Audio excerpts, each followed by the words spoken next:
Estimados amigos, continuamos con la asignatura Amparo en Directo. Este es el segundo video y vamos a hablar de los antecedentes internacionales del juicio de amparo. Principalmente estudiaremos antecedentes en la época primitiva, antecedentes en España, antecedentes en la Gran Bretaña, antecedentes en Francia y antecedentes en los Estados Unidos de América. Empezando por los tiempos primitivos, vamos a mencionar distintas culturas, distintas épocas. Empezamos con los estados orientales, en donde de alguna manera no tenemos antecedente alguno de protección de derechos de las personas, de derechos mínimos que tuviese el pueblo. Tenemos algunas culturas muy ricas, como en China, como en Japón, como en la India. Sin embargo, no existían mecanismos de protección en contra del gobernante, porque el gobernante hasta cierto punto tenía una designación de Dios. Y en esa perspectiva, las ordenanzas que establecía este emperador no estaban objeto a ninguna duda. Tenían que ser cumplidas por sus súbditos. Tenemos algunos antecedentes, algunos principios filosóficos, como de Confucio, referentes a la religión hindú, que habla del respeto a garantías y condiciones mínimas de una persona. Pero como tal, no podíamos hablar de mecanismos de protección que tuviese una persona frente al emperador. En una segunda perspectiva, cuando hablamos de Grecia, vamos a hablar de una cultura que se desarrolló en el Mediterráneo, unos 400, 500 años antes de Jesucristo. Y hablamos de los griegos, hablando de la filosofía, hablando de la historia, hablando de la medicina. Sin embargo, cuando hablamos de la protección de los derechos, vamos a establecer que la Grecia antigua era una sociedad esclavista. Era una sociedad en la cual unas cuantas personas gozaban de esta calidad de ciudadanos. El resto eran simples cosas. Las mujeres no podían tomar decisiones. Los esclavos no eran más que un simple objeto. Y si eras extranjero, tampoco podías participar en la vida pública de tu país. Y como consecuencia, no existían tribunales bajo los cuales pudieses defender tus derechos. Los únicos que podían defender sus derechos eran los ciudadanos griegos. Pasando a Roma, encontramos que Roma tiene tres distintas etapas o fases históricas: la monarquía, la república y el imperio. Fue un proceso que tardó un poco más de 1000 años de duración. Pero ¿qué característica tiene Roma respecto a la protección de los derechos? Pues ya hablamos de instituciones, hablamos de leyes que tenían una función principal: la protección de los derechos de los ciudadanos romanos. Y por poner un ejemplo, podríamos mencionar de una institución creada en la ley de las 12 tablas, el tribuno de la plebe, que se encargaba funcionario de proteger a los plebeyos en contra de actos de los patricios. También podemos mencionar la compilación que realiza el emperador bizantino Justiniano respecto al Corpus Juris Civilis para establecer también una serie de prerrogativas en favor de los ciudadanos romanos. Otra perspectiva que es importante hablar de Roma es una perspectiva de dos tipos de derecho: el Ius Civilis, que aplicaba solamente para ciudadanos romanos, pero también se reconocían derechos de los extranjeros y lo codificaban o lo protegieron a través del Ius Gentium. En esta perspectiva es un antecedente importante sobre el juicio de amparo, y principalmente una institución que se llamaba eximento uomo libero, que implicaba, cuando se realizaba una detención, la exhibición de la persona ante el magistrado. Desde esta perspectiva, encontramos que en la Edad Media se da una época de oscurantismo, una época que inicia con la caída del Imperio Romano de Occidente y que tardó un poco más de 1000 años, en la que muchos autores dicen que no se desarrolló realmente la ciencia, la cultura. Todo se encontraba limitado a lo que estableciera la religión. La religión por encima del hombre, la religión sobre el destino de todos los hombres. En esta perspectiva tenemos algunos procesos forales que se empezaron a establecer en la Edad Media.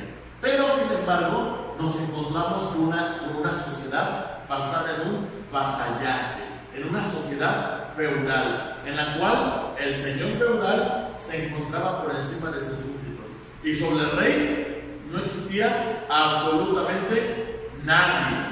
Entonces, en esta perspectiva, solamente algunas cuantas personas gozaban de derechos.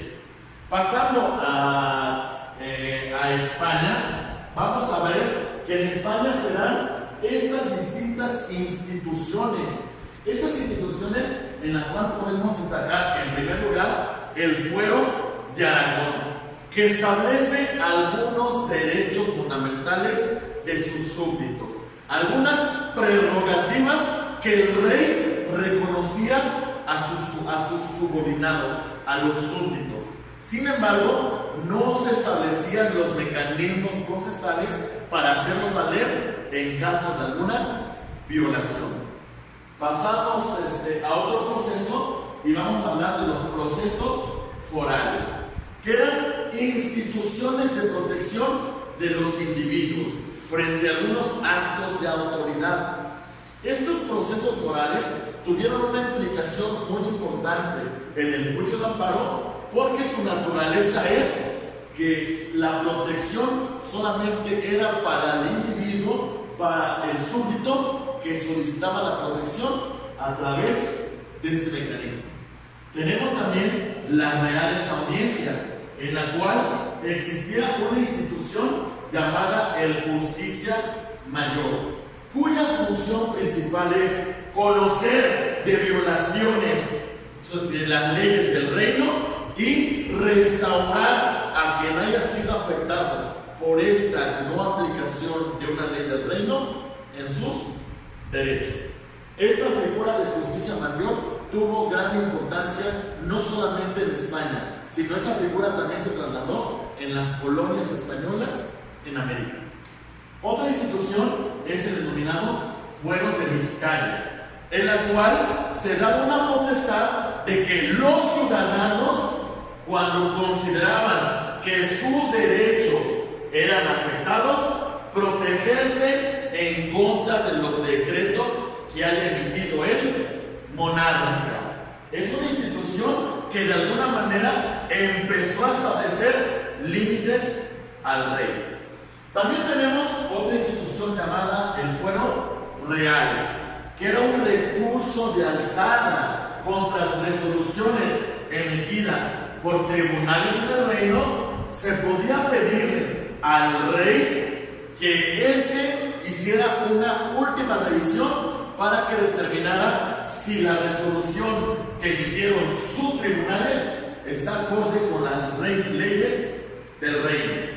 Y por último, vamos a hablar de una institución que se denomina obedézcase, pero no se cumpla. Prácticamente implicaba que se respetaba la orden que había emitido la autoridad, pero simplemente no se acataba, simplemente no se llegaba a materializar. Pues bien, abogados, vamos a pasar ahora a la Gran Bretaña. Y la Gran Bretaña tiene una tradición jurídica de protección de los derechos muy importante. Pasaron de una época de la barbarie a una época institucional. Y principalmente vamos a hablar de un procedimiento creado en 1679, la denominada Writ of Habeas Corpus, que tiene su antecedente en el año 1215 con la Carta Magna del rey Juan Sintierno. Prácticamente esta Carta Magna en su capitulado 46 establecía que cuando un gobernado, cuando un señor feudal fuera detenido, tendría que ser juzgado ante las leyes que sean dictadas con antelación y que sea juzgado ante sus pares. ¿Qué es lo que logró esta disposición de Writ of Habeas Corpus? Es una institución que ante cualquier detención se califique su legalidad ante un tribunal. Se exhiba el cuerpo presente para que se determine la situación jurídica de esta detención. Pasámonos, ahora vamos a pasar al punto de Francia, que posterior a la Revolución Francesa de 1789, al no confiar en las resoluciones que emitían los órganos jurisdiccionales, los jueces, crearon un tribunal encargado de, en una segunda instancia, revisar estas sentencias. Este tribunal lo denominó los revolucionarios franceses como Tribunal de Casación, a través de este recurso de casación. Y ahora bien, nos pasamos a los Estados Unidos de América, cuya tradición jurídica se remonta al derecho, el derecho proveniente de la Gran Bretaña. Y aquí podemos hablar de principalmente tres grandes instituciones que son antecedentes del juicio de amparo. El primero, vamos a llamarle Right of Certiorari, que de alguna manera implicaba una determinación de revisar las resoluciones que emitían órganos jurisdiccionales inferiores y determinar si la resolución que emitía ese órgano se encontraba pegada a los preceptos que establecían la Constitución de los Estados Unidos. Es muy similar a un recurso de casación, pero el punto central es la verificación de la constitucionalidad de las leyes. Tenemos otra, el Right of Mandamus, que implicaba que la Suprema Corte de Justicia de Estados Unidos iba a ordenar a los demás poderes cumplieran con las determinaciones que ellos habían emitido con antelación.